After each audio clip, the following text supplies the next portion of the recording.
In the early 1950s, the city of Louisville, Kentucky, stirred slowly under the heavy warmth of a summer morning. The sun, still low, cast long, soft shadows from the maple trees that lined Grand Avenue. The street was quiet, save for the occasional chime of a bicycle bell and the distant hum of a lawnmower. It was on a morning much like this that a 12-year-old boy named Cassius Clay pedaled his new red Schwinn bicycle toward the Louisville Home Show, a neighborhood fair. He parked it carefully by a row of gleaming cars, the metal spokes catching the early light, and stepped inside to enjoy the exhibits. When he returned, the space where his bicycle had stood was empty. The boy's heart sank, but that small theft would, in time, alter the course of sports history. The boy, still trembling with anger and a child's sense of injustice, found a police officer named Joe Martin in the basement of the Columbia gym. He announced, with a voice that quavered but never broke, that he was going to whoop whoever stole his bike. Joe Martin, a boxing coach as well as a policeman, looked at the lanky, determined child and saw something, a spark, perhaps, or just a flicker of raw will. He said that if Cassius wanted to whoop somebody, he'd better learn how to fight first. The gym basement smelled of sweat, old leather, and the faint, sweet scent of rosin. High windows let in dusty columns of light that fell on the canvas of the ring like quiet spotlights. That very afternoon, Cassius Clay began to learn the sweet science. The mornings soon changed for young Cassius. Before the rest of the neighborhood awoke, he would lace up worn sneakers and step onto the dew-damp sidewalks. The air was cool and still, tinted with the first pale blues and pinks of daybreak. He ran past sleeping houses with drawn curtains and porch swings that hung motionless. His breath formed small clouds in the crisp air, and the steady rhythm of his feet on the pavement became a kind of silent music, a shuffle that would one day be known as the butterfly. In those early hours, Louisville belonged to him, a quiet kingdom of empty streets and watchful oak trees. Back at 3302 Grand Avenue, the Clay household was a place of warmth and order. His father, Cassius Marcellus Clay Sr., painted billboards and murals, his hands always faintly stained with color. His mother, Odessa, tended a tidy home filled with the smell of fresh biscuits and the sound of gospel music drifting from a small radio. The kitchen windows looked out onto a small backyard where a single cherry tree blossomed in spring. Young Cassius would sit at the table, his muscles still tingling from the morning's run, and watch the sunlight move across the checkered linoleum floor. It was a safe, loving place, a nest that nurtured the confidence and showmanship that would later charm and challenge the world. In the afternoons, after school and chores, he would wander to Chickasaw Park, a green space not far from his home. The park was an island of calm, with wide lawns and ancient willow trees whose trailing branches brushed the grass like gentle fingertips. It was here that Cassius would practice his movement, shadowboxing beneath the dappled shade. He would glide forward and back, side to side, his reflection a ghostly dancer in the still water of a small pond. There was no opponent, only the whisper of leaves and the distant laughter of children. In this quiet arena, the footwork that would mesmerize millions was born a dance that seemed to belong more to the breeze than to the brutal ballet of the ring. As evening fell, the family often gathered on the front porch. The air would soften, carrying the scent of honeysuckle and freshly watered lawns. Cassius would sit on the steps, looking up at the first stars pricking the violet sky. The neighborhood sounds, a screen door slamming, a dog barking lazily, the clink of dishes being washed, were the gentle lullaby of a southern evening. Even then, he spoke of his dreams of being the greatest, not with a clenched fist, but with a smile that lit up his young face. The porch light would flicker on, casting a golden pool around the family, and there, in the quiet twilight, the boy from Grand Avenue felt the world was large and full of promise. Years later, that boy would become a name known on every continent, but the roots of his greatness were planted in these small, sunlit moments. The stolen bicycle, the policeman's challenge, the silent morning runs, and the unshakable love of a modest home, these were the humble ingredients of a legend. Before the crowds and the cameras, before the glittering lights and the roar of the fight, there was the peace of Louisville, holding its breath in the dawn light, waiting for Cassius Clay to wake and run through its dreaming streets. The Columbia Gym was an old brick building that sat slightly apart from the busier streets of Louisville, a quiet monument to discipline and sweat. Its entrance was a heavy wooden door, worn smooth by countless hands, and inside, the air was always a few degrees cooler than the world outside. A long staircase led down to a basement that seemed to exist in a perpetual twilight. The windows were set high in the walls, small squares of frosted glass that diffused the daylight into a soft, milky glow. The first sound a visitor would hear was the whisper of the speed bag, a mechanical heartbeat that set the rhythm of the place. This became young Cassius Clay's sanctuary, a cocoon where he could learn and grow without the noise of the streets. Joe Martin, the policeman coach, was a man of few words and steady presence. He moved around the gym with a quiet authority, his voice never raised but always heard. He taught Cassius the fundamentals, how to wrap his hands carefully, the cotton wrapping like a gentle bandage of intention, how to stand, feet apart, knees soft, one shoulder slightly forward. The heavy canvas bag hung from its chain like a sleeping giant, and Cassius would circle it, his punches light and experimental at first. The gym's ancient floorboards creaked under the shifting weight of boys learning the art. In the quiet between the rounds, you could hear the distant hum of a ceiling fan, stirring the thick, chalky air. The mirror was a long, scarred rectangle leaning against one wall, its silver backing peeling at the edges. Cassius spent hours before it, not in vanity but in study. He watched his own reflection with a fierce concentration, adjusting the angle of an elbow, the tilt of his chin. He would drop into a stance and then, slowly at first, begin to move. Left foot forward, right foot back, a subtle shift of weight that made his image seem to float above the dusty floor. He was searching for something, a fluidity that surpassed the jerky movements of the other novices. In that dim mirror, the first faint outline of the butterfly began to take shape, as if a dancer were trying to remember a dream. A skipping rope became his constant companion. It was a simple leather cord, the wooden handles polished by sweat and time. In the corner of the gym, near a stack of worn medicine balls, Cassius would skip, the rope slicing the air with a soft, rhythmic hiss. The sound was hypnotic, a steady whisper that calmed his mind. His feet, so large even as a teenager, barely seemed to touch the ground. He would skip forward, backward, crossing his arms, the rope a blur. Other boxers would pause to watch, leaning on the ropes of the ring, their faces caught in the hazy light. In this quiet, almost meditative exercise, his legendary agility was forged, a lightness that would carry him above the fray. After the gym closed in the early evening, Cassius often walked home alone through the streets that were growing dark. The streetlights would flicker to life, casting pools of amber on the sidewalk. He carried with him the smell of leather and liniment, a scent that clung to his clothes like incense. Sometimes he'd pause by the Ohio River, its dark water moving slowly under the moon, reflecting the scattered lights of the city.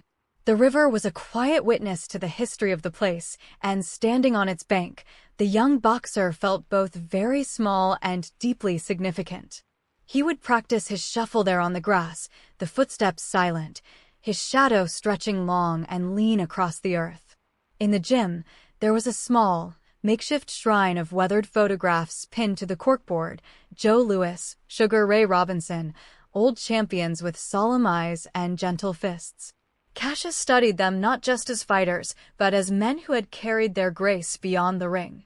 He was drawn to Sugar Ray in particular, a man whose movement had been described as poetry. He would trace the outline of Sugar Ray's silhouette in the photo with his finger, as if absorbing a secret language. The gym, for all its rough edges and manly smells, was a school of aesthetics, where pain was never the point. The point was beauty, precision, a moving meditation. And Cassius Clay was an attentive pupil. On Sunday mornings, the gym was closed and silent, its great heart at rest. But even then, the boy who would be the greatest could not stay away.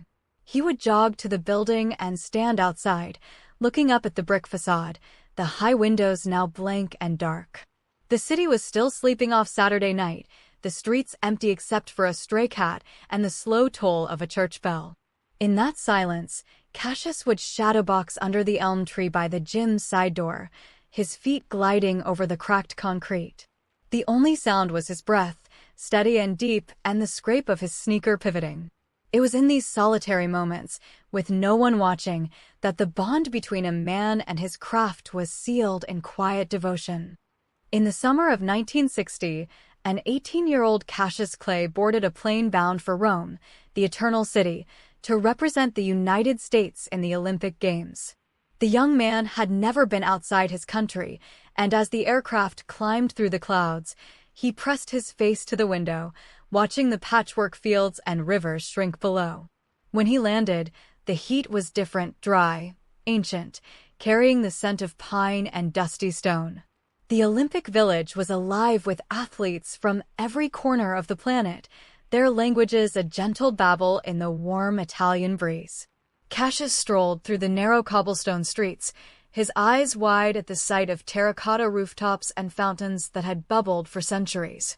It was a world away from Louisville, and he drank it in like cool water. Early the next morning, before the city stirred, Cassius walked to the ancient ruins of the Forum.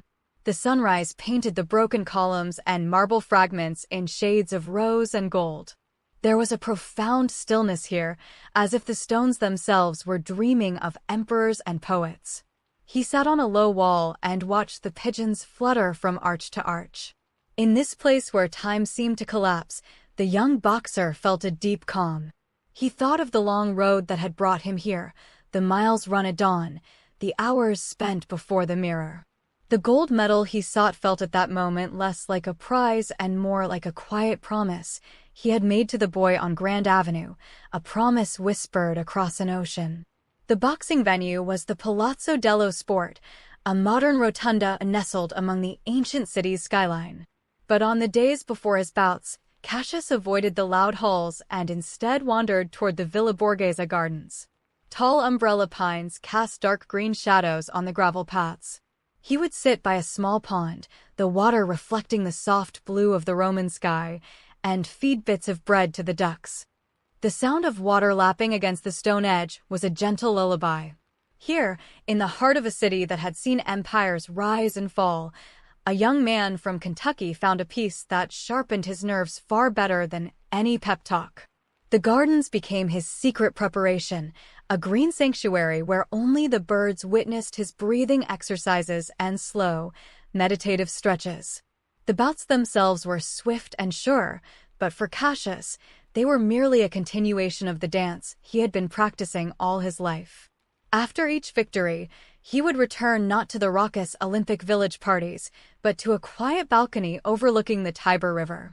The river waters were a muddy green, swirling slowly under the ancient bridges. At dusk, the dome of St. Peter's Basilica would catch the last light, glowing like a distant, perfect pearl. Cassius would drape his towel over the iron railing and simply stand there, the cool evening air on his skin, listening to the distant Vespa engines and the laughter floating up from riverside trattorias. It was a tableau of timeless peace, and he absorbed it all, the colors, the sounds, the gentle Roman evening, into the fiber of his being, adding layers to the confident charisma he would later share with the world. On the final night, after the gold medal was placed around his neck, Cassius walked out into the Roman night. The medal felt heavier than he had imagined, both physically and symbolically. He wandered to the Trevi Fountain, which glittered under floodlights, the water cascading over sculpted gods and horses. Tourists were few at that late hour, and the sound of the water was a sonorous symphony. He stood at the edge, not tossing a coin, but simply staring at the play of light and water. He later said that he felt not triumph, but a deep, solemn gratitude. The boy who lost his bicycle had found his way to an ancient city and returned with a gift. In that still moment, under the watchful eyes of marble Neptune, the teenage Olympic champion made a quiet decision to carry this grace with him always, to be more than a fighter, to be an ambassador of something beautiful. He did not stay long after the Games. As the Olympic flame was extinguished and the great stadium emptied, Cassius took one last walk through the empty cobblestone alleys of Trastevere. The scent of jasmine hung thick in the air. A cat slept peacefully on the steps of a small church.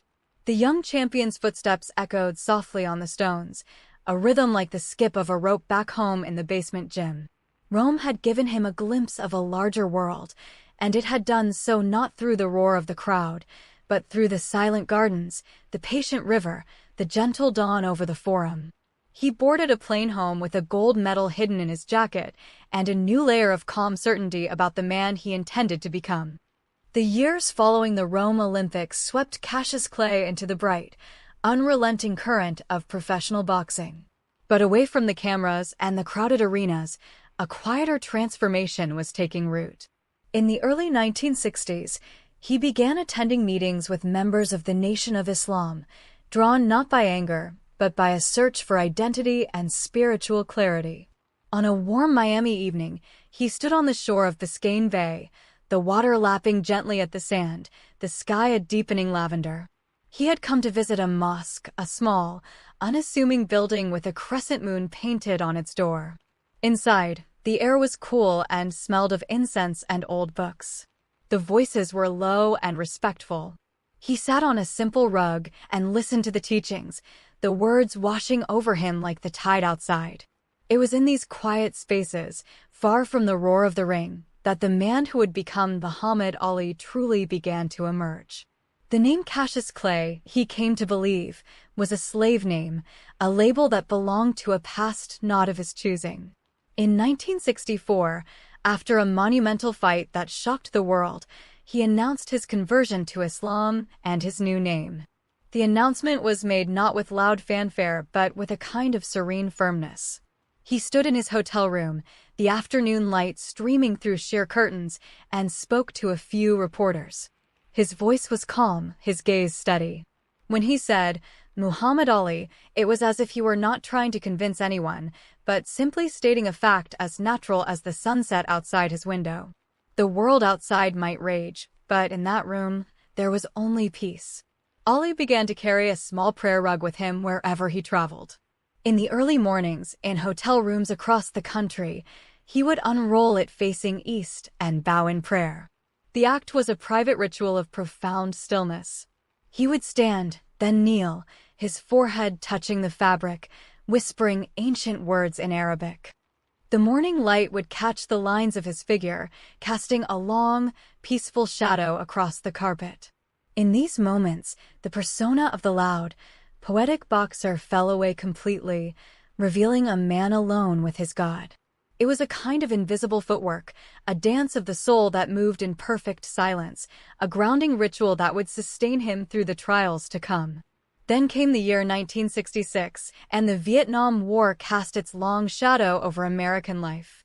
When his draft status was reclassified, Muhammad Ali faced a decision that would test his newfound faith and his deepest principles. He appeared at an Armed Forces Induction Center in Houston, a drab government building where the air was still and heavy with bureaucratic tension. He did not shout. He did not rage. When called, he simply refused to step forward. The officers were stunned, the scratching of pens the only sound. Later, standing on the steps of the building, a lone figure against the gray stone, he spoke to the waiting microphones. His words were soft but unbending. "I ain't got no quarrel with them Viet Cong." The sun broke through the clouds at that moment, haloing his afro in a rim of light, and the statement echoed into the American consciousness, a quiet thunderclap. In the days that followed, Muhammad Ali became a lightning rod, yet he himself remained remarkably calm. He returned to his home, a modest house with a large backyard and a single magnolia tree that bloomed great white flowers. He would sit on a wooden bench beneath that tree, the petals falling around him like unsent letters. Friends and family came and went, their faces filled with worry, but Ali himself seemed to draw peace from the earth itself. He would run his hands over the thick green grass, feeling the coolness, and talk about his faith, his love for humanity, his refusal to hate. The magnolia's fragrance was heavy and sweet, a natural incense that sanctified those difficult afternoons. No courtroom or boxing commission could disturb the stillness that had settled in his heart. His conviction cost him his boxing license and his passport, stripping him of the very things that had defined him.